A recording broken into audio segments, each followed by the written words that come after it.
আসন্ন ত্রয়োদশ জাতীয় সংসদ নির্বাচন থেকে বিএনপি প্রার্থীকে সমর্থন জানিয়ে সরে দাঁড়ালেন বাংলাদেশ খিলাফত আন্দোলনের নেত্রকোনা ২ সদর বারহাট্টা আসনের সংসদ সদস্য প্রার্থী মোহাম্মদ গাজী আব্দুর রহিম রুহি।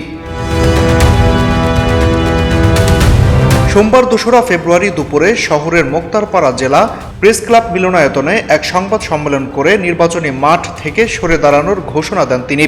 এ সময় মোহাম্মদ গাজী আব্দুর রহিম রুহি বলেন, জামাত ইসলামী স্বাধীনতার পর থেকে ইসলামী দলগুলোর সঙ্গে মুনাফিকি করে আসছে।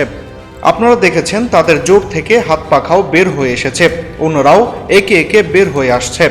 তিনি বলেন, বাংলাদেশ খিলাফত আন্দোলনকে ওনারা বলেছিলেন কিছু আসন সমঝোতা করবেন, কিন্তু তারা আসন সমঝোতা করেনি। আমি যেহেতু কেন্দ্রীয় দায়িত্বে আছি, আমি ওনাদের সঙ্গে বারবার যোগাযোগ করার চেষ্টা করেছি, ওনাদের বাসায় গিয়েও সাক্ষাৎ পাইনি, অর্থাৎ ওনারা আমাদের বিভিন্ন সমাবেশে ব্যবহার করেছেন। তিনি আরও বলেন, আপনারা জানেন সর্বশেষ তারা যখন ৩০০ আসনের প্রার্থী দেয়, নিচে লেখা ছিল কয়েকটা দলের বিষয়ে আসন সমঝোতা হয়নি, তারই অংশ হচ্ছে এই দল। বাংলাদেশ খিলাফত আন্দোলনের সঙ্গে ১১ দলীয় জোটের আসন সমঝোতা হয়নি। ১১ দলীয় জোটে অবমূল্যায়নের কারণে আপনারা নির্বাচন থেকে সরে গিয়েছেন কিনা এমন প্রশ্নের জবাবে মোহাম্মদ গাজী আব্দুর রহিম রুহি জানান, হ্যাঁ, অবশ্যই আমরা অবমূল্যায়নের কারণে নির্বাচন থেকে সরে দাঁড়িয়েছি। আমি মনে করি একটি দলই আছে, যেটি হচ্ছে রিকশা মার্কা এবং আরেকটি হচ্ছে জামাত।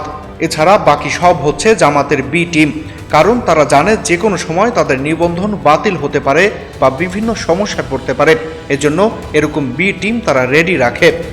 এটি তাদের কেন্দ্রীয় সিদ্ধান্ত কিনা সাংবাদিকদের এমন প্রশ্নের জবাবে রুহি জানান, এ বিষয়ে কেন্দ্রীয়ভাবে কোনো সিদ্ধান্ত হয়নি, এটি তাদের জেলা খিলাফত আন্দোলন কমিটির সিদ্ধান্ত।